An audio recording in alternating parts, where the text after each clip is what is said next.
Okay. I am going to...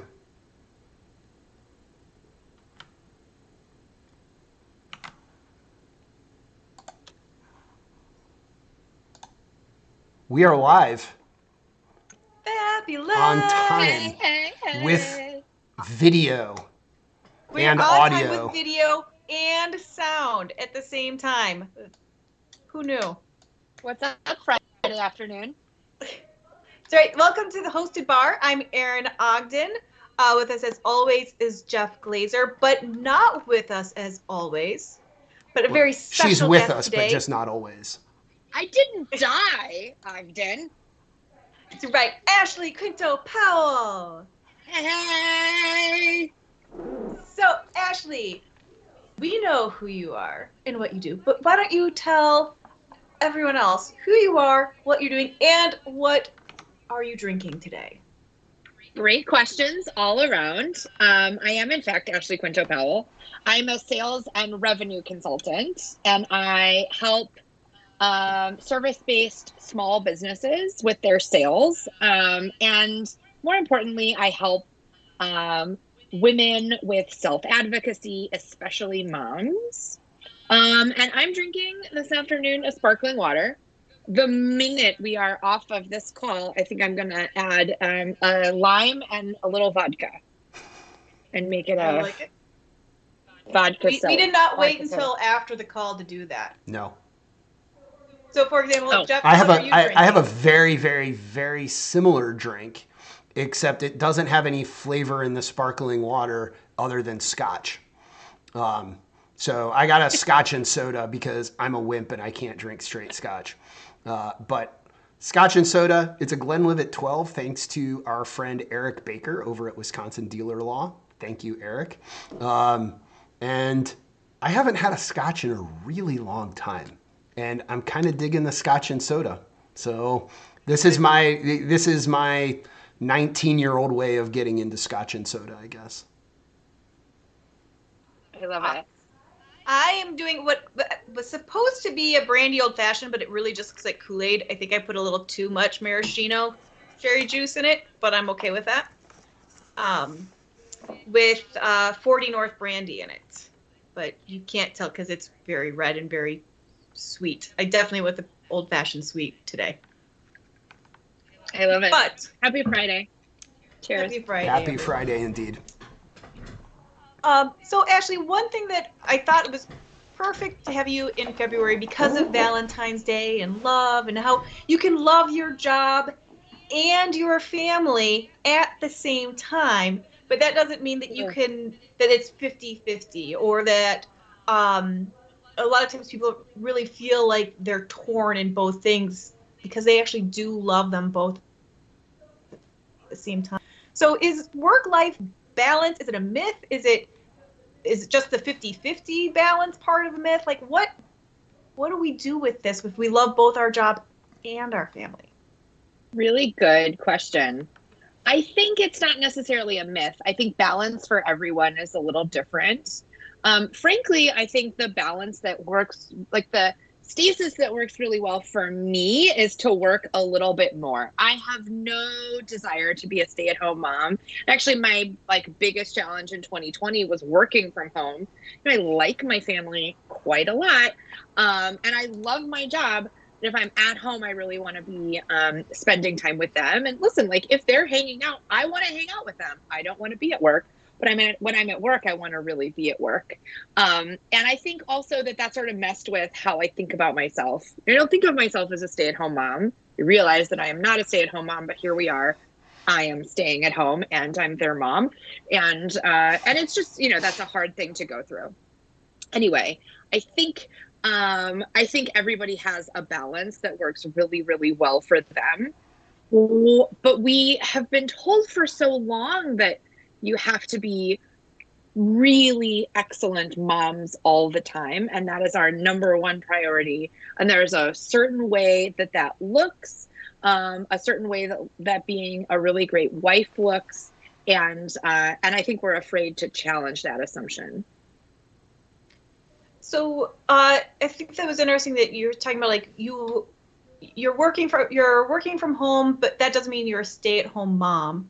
But also it's hard to, when you want to be at work, you want to kind of focus, and you want to, when you're at home, you want to focus. And so what I think a lot of people are struggling with, in whether it's COVID or when they just start working from home, because a lot of people are starting to be remote workers, is that blending or that fuzzing of lines.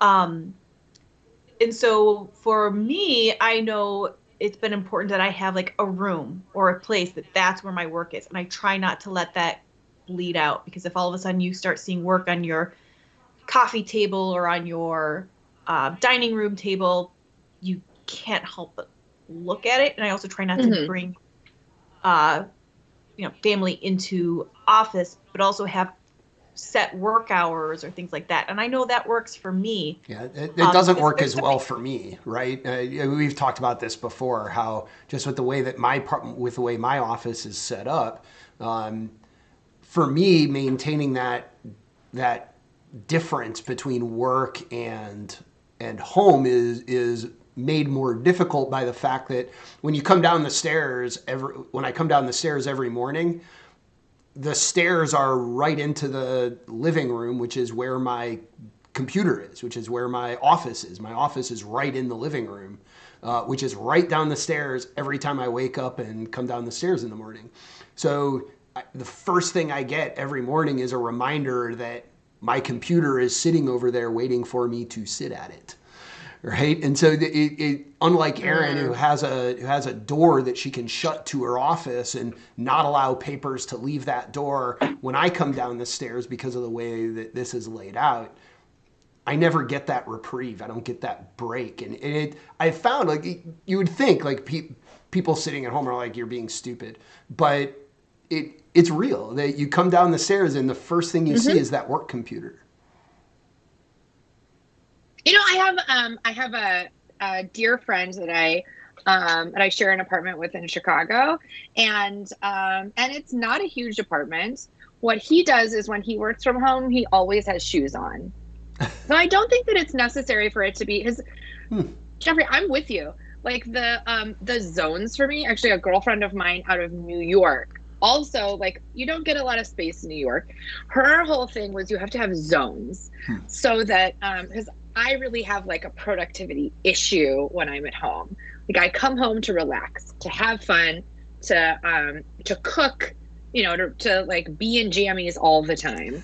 And that really, that's a tough transition if you're trying to actually get something done. So she recommended zones, but I think it doesn't. I work in my office like Erin, and I go over there to hang out. But I think it can just be something that triggers your state of mind. Yeah. When he took off shoes. This is really good, because I have actually done some things that I think help to zone what I do, right, in what you're saying. And a lot of my hobbies also revolve around my computer, and it happens to be the same computer that's my work computer and my gaming computer, for example. But I've set up different users. One is my work user and one is my gaming user. And I don't have work stuff on my gaming user's desktop, and I don't have game stuff on my work user desktop. And that friction of having to switch users and being able to create at least a desktop environment where I don't see work stuff when I'm doing games has been really, really helpful. Yeah. So I feel like that's harder for moms because games aren't coming up to you and asking, "Can I have this sandwich? Can we have carrots? Where's the mute the notifications."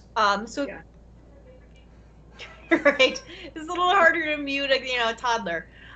So have you been finding ways to help with that? Is it enlist your partner to have interference? So some of it is genuinely has for me been like training children on what meal with a client looks like. And very specifically, I was meeting with a client My kids were super loud. And to my mortification, my poor client had to say, I cannot concentrate over your children. And it had gotten, frankly, like it had gotten so bizarre that I was like, oh, I barely noticed it. I think they're just like having a wrestling match, like 10 feet away, no problem. And so the kids and I had to have a discussion that sounded like, listen, how do you think we pay our mortgage? Clients. How do you think mommy makes money? Clients. Where does that food come from? Clients. When I am on with a client, you may not make noise.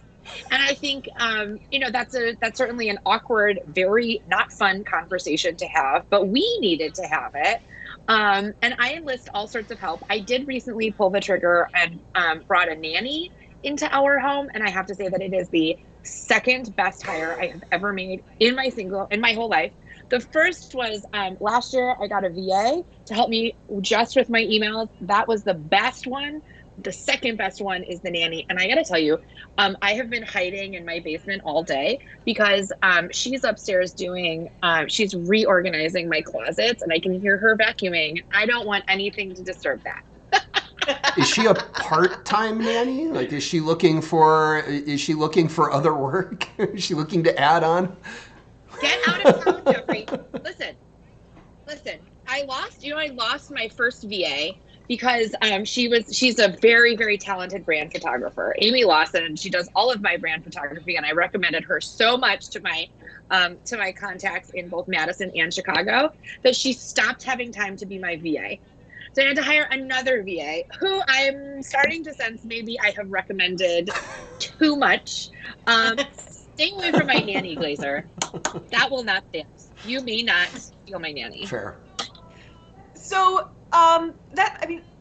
bringing on a VA or a helper or a nanny, that is not often a unilateral decision, right? That's something that you have to say, honey, we need this. And so that's a big discussion of kind of advocating for yourself at home.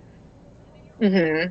And then you're also advocating for yourself at work to try and do this. So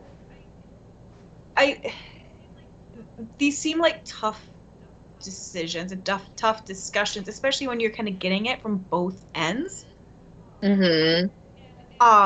And as someone who does sales consulting and does sales, I feel like you kind of have more of those tools built in to be able to say, hey, this is what I want, this is what I need, this is how we're going to do it. Do you have any advice for those who maybe aren't used to sales to be able to advocate for themselves both at home and at work?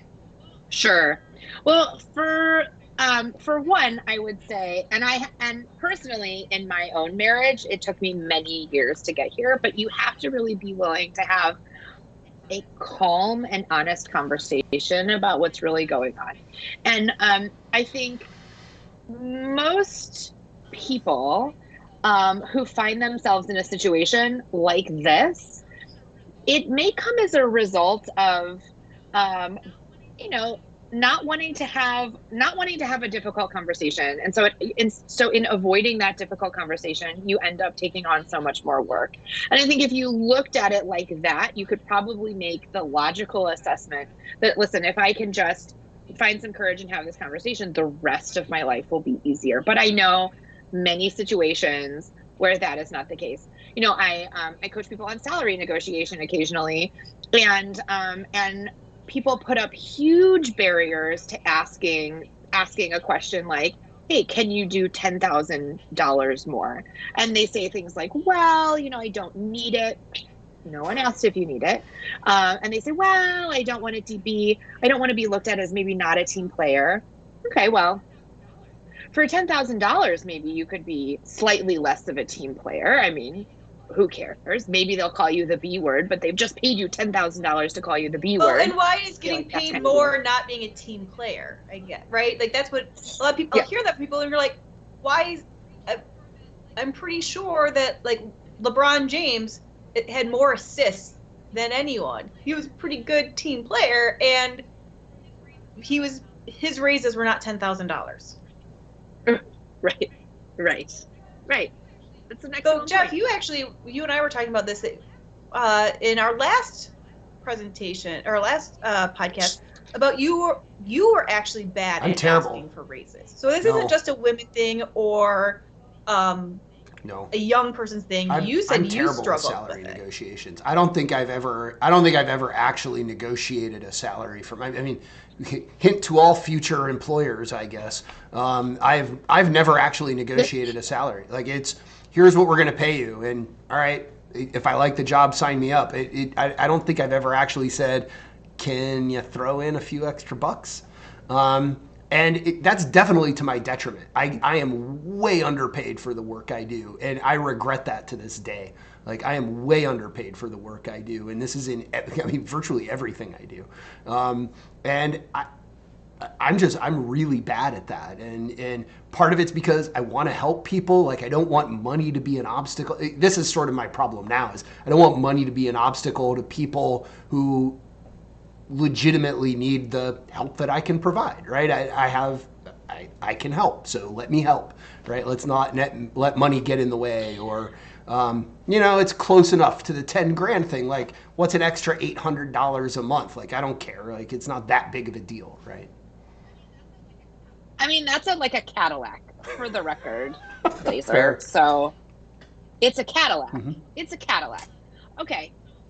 Maybe so. And as a revenue consultant, I talk with people about this all the time, because that desire to help as many people who really need it as possible comes from such a good place.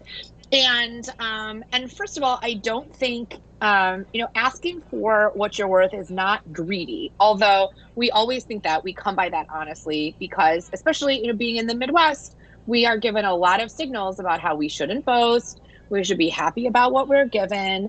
Like, children in school are told repeatedly, you get what you get, so don't get upset. I mean, this is like, that's how you get children to not complain all the time about whether they want chicken nuggets or chicken fingers.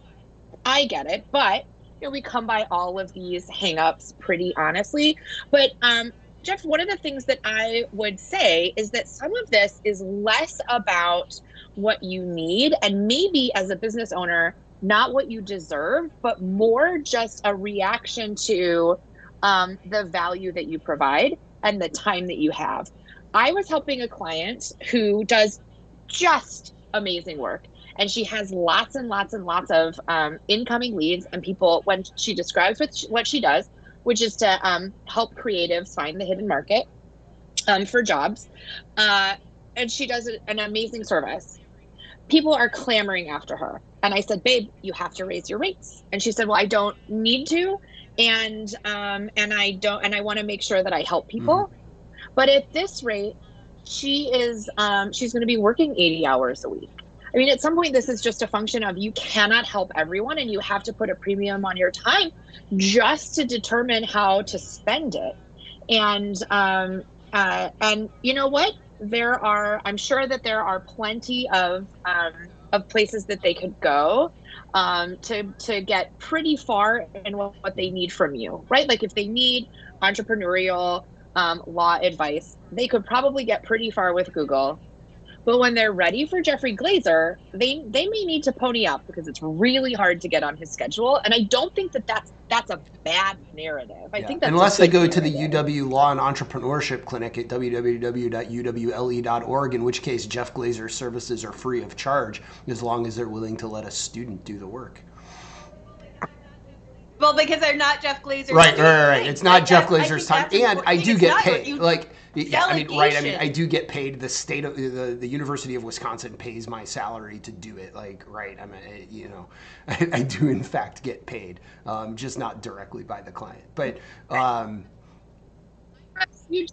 going to appoint myself as your sales coach, Jeff. You literally just stop everything to say you agree, and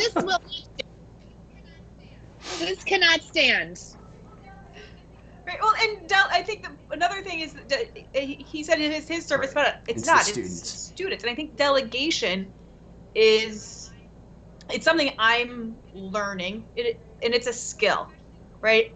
Especially for people who have been doing good work and have enjoyed the work, but now are kind of in a position where they have to delegate. And I think that's true in work, but I also think, to go back to kind of your earlier thing about bringing in a nanny and bringing in a VA was so important. Um, and having that ability to delegate, and you're saying, oh, we wife and a mother is supposed to be, right? You're supposed to make the cookies for the bake sale, and you're supposed to make, ossobuco for Wednesday supper, and all of these shoulds. That's a very specific should. Yeah, I was gonna say that was like really specific. Like, who's making ossobuco on a Wednesday night? I get the point. But... We talk about her mom, like she loved her mom because she'd come home to supper and like they would be having like chicken cordon bleu and all of these things every day. And my mom was a good cook. She was fabulous cooking, but she also had a job. So there were times that you like, today we have macaroni and cheese and it's from a box and you're going to make it. Let me show you how to open this box. And so is it okay to like take, and now we're not having them, but like the potluck dinners, the sports club potluck dinner, is it okay to go to like Hy-Vee and get that roast and put it in a different pan, or maybe even not put it in a different pan? Absolutely. Are you suggesting you're going to serve chicken straight out of a plastic container?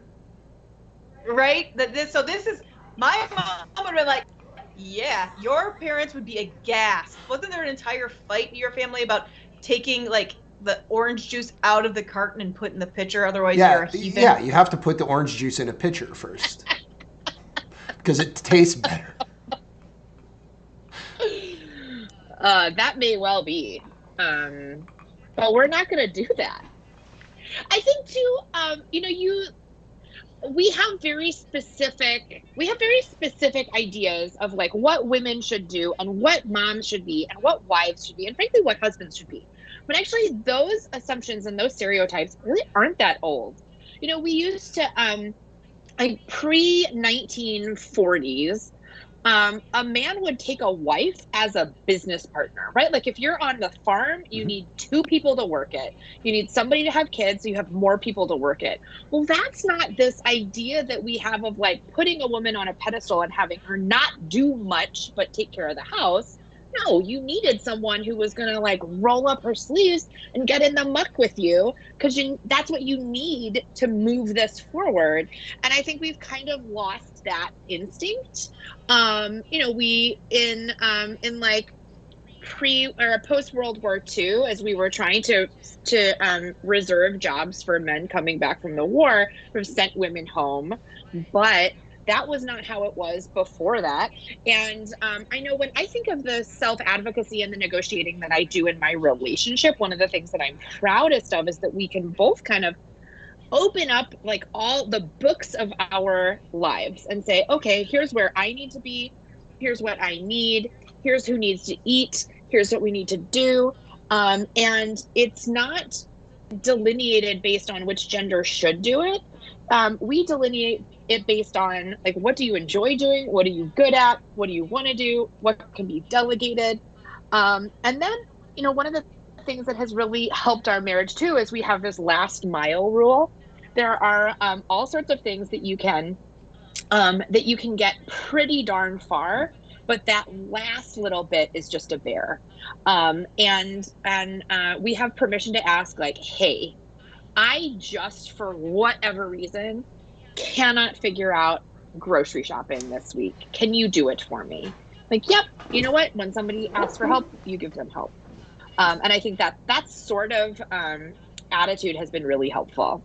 Yeah, I think the asking for help. I'm sure you should do the same thing. Yeah, I think the asking for help is the hard part, right? Because the thing on your list is grocery shopping, and you keep saying, "I'll get to it, I'll get to it, I'll get to it, I'll get to it," and you sort of don't want to impose on the other person because they have, really busy lives too.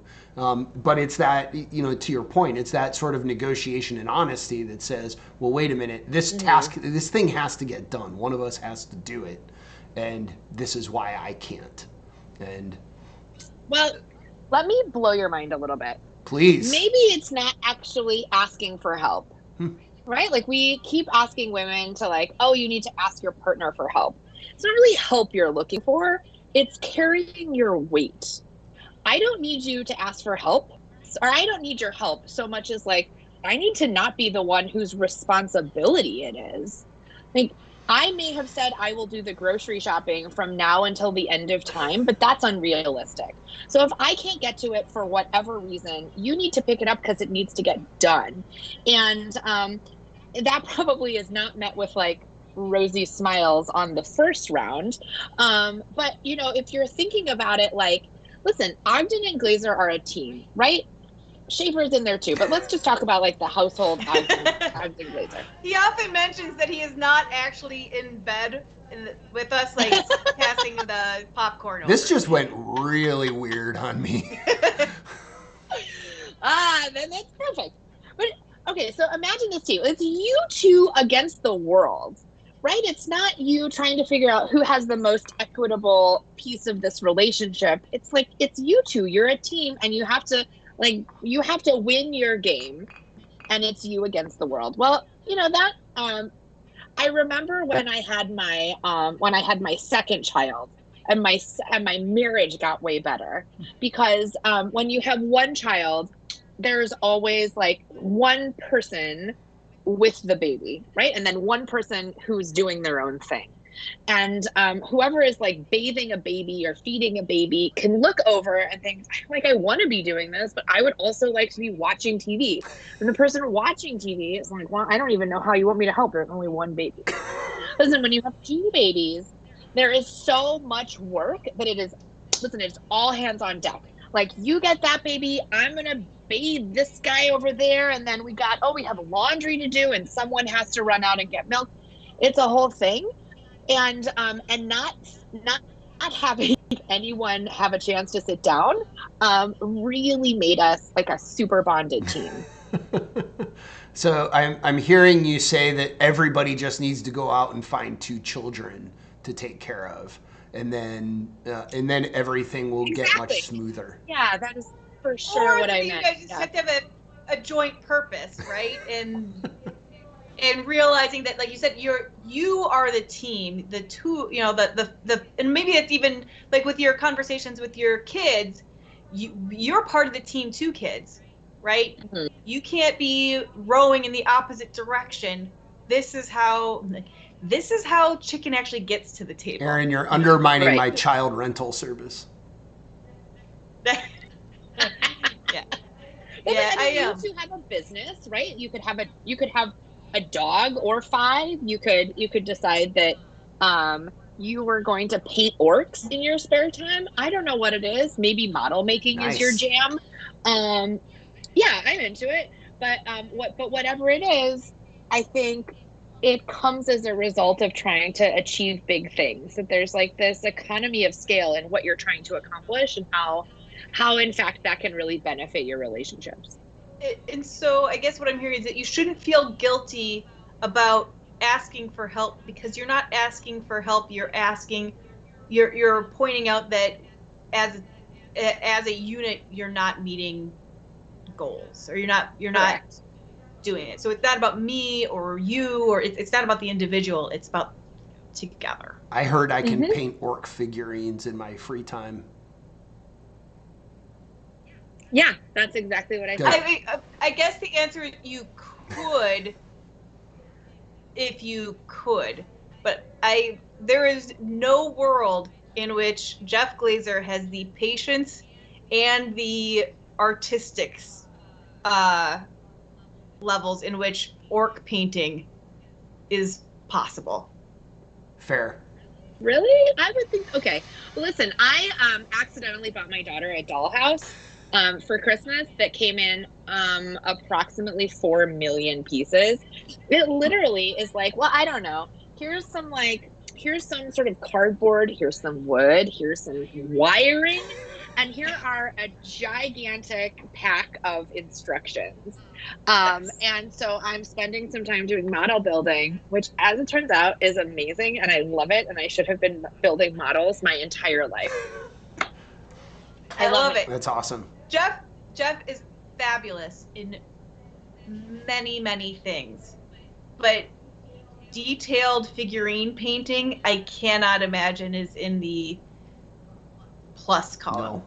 If you want food, if you want programming, all of those things, yes. But I have seen him trying to do some of that stuff, and it involves a lot of swearing, and then just going, and you can do this. Yeah, I'm way better at making computer games that have orcs than painting orcs. Fair. Jeffrey, I have heard. Mm-hmm. Uh-oh. Surprised, very smart and very determined, or really smart and really determined in other places too. And I think that that's really fascinating. Agreed. I think she just said that I'm possibly I should be a much better cook than what I am. No, I didn't hear that. I'm teasing because it's one of the things that Jeff and I early came on and were like, you're really good at this and you enjoy it. Yeah. Right? So if you're good and you enjoy it, why should it be that I take half the days when I neither enjoy it and nor am I particularly great? I can melt cheese. Like, you want a quesadilla, you want a grilled cheese, I am there. You That's want a good talent. Right? Anything above that? Yeah. Then maybe we should talk. We had a pretty nice. I could also order online. We had a pretty nice That's a pan-fried halibut and charred broccolini last night. That was pretty decent. Ooh. We did it with caramelized onion. It was really good. Heck yes. The night before was my job. We had nitty gritty delivered. You know what? Good. That's home cooking. If you called or picked home cooking. Yeah, made it Perfect. happen. That's right. That's my favorite line. So to wrap this all up, often when I have a potluck or a thing where people are like, "Oh my gosh, did you make this?" I'll say, "I made it possible." I love that. Right? So whenever you have things that, "Oh, did you do this?" And I'm like, "I made it possible." Did I spend hours doing this? No, I spent hours doing what I'm good at and what I like doing. And I figured out how to get what needed to be done without wasting anybody's time. Yep. I love it. Well, no one needs you to be the world's best cupcake maker. That would frankly be a waste of your time and talent. I'm just saying, if anyone's hoping for that, I would just tell them, go to Bloom on Monroe Street here in Madison. Let Anne-Marie take care of you. She is the world's best cupcake maker. I like it. I love it. Well, thank you so much for being with us, Ashley. This was an awesome 30 minutes. It absolutely was. Thank you so much. And I can't wait to unpack this all with Jeff in the next episode. Awesome. Bye, friends. Bye. Have a great weekend. Bye. Thanks.